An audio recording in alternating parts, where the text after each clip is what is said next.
Jaksa Khusus Korea Selatan menuntut hukuman penjara 10 tahun terhadap mantan presiden yang telah dimaksulkan Yoon Suk Yeol atas sejumlah dakwaan serius pada Jumat 26 Desember 2025.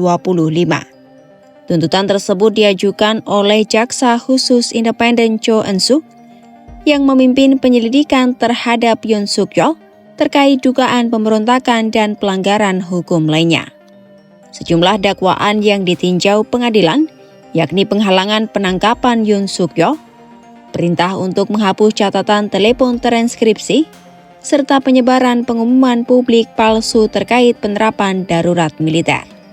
Salah satu dakwaan utama yakni saat pengerahan pasukan pengamanan presiden untuk menghalangi pelaksanaan surat perintah penangkapan oleh Corruption Investigation Office atau CIO pada Januari 2025 lalu. Upaya penangkapan itu sempat gagal karena pasukan pengamanan presiden membentuk perisai manusia dan memasang barikade bus di sekitar kediaman presiden sehingga penyidik tidak dapat masuk. Pengadilan Distrik Pusat Seoul menjadwalkan pembacaan putusan atas perkara penghalangan tugas publik pada 16 Januari tahun depan. Kasus hukum Yoon Suk Yeol berawal dari deklarasi darurat militer yang ia keluarkan pada Desember 2024. Yoon dianggap memicu krisis politik nasional lantaran pada 3 Desember 2024, ia mengerahkan pasukan ke parlemen untuk mencegah anggota dewan menolak deklarasi keadaan darurat militernya. Langkah itu dinilai sebagai upaya menggulingkan pemerintahan sipil yang sah. Jaksa Korea Selatan menyebut deklarasi darurat militer itu dilakukan Yoon tanpa mengikuti prosedur konstitusional. Yoon disebut tidak menggelar rapat kabinet secara lengkap dan dituduh menyusun serta membuang dokumen palsu yang seolah-olah menyatakan Perdana Menteri dan Menteri Pertahanan telah menyetujui status darurat militer.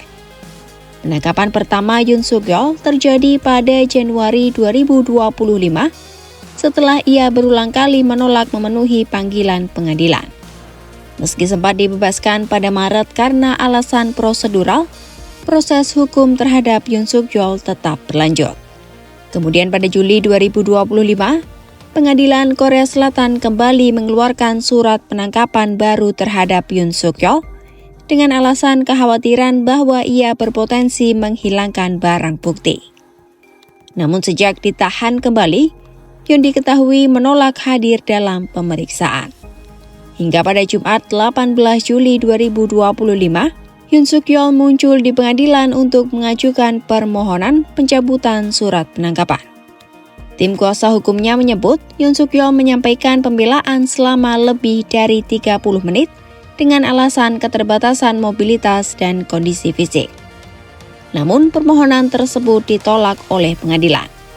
Yoon Suk Yeol kemudian ditahan seorang diri di dalam sel yang hanya dilengkapi kipas angin tanpa pendingin udara.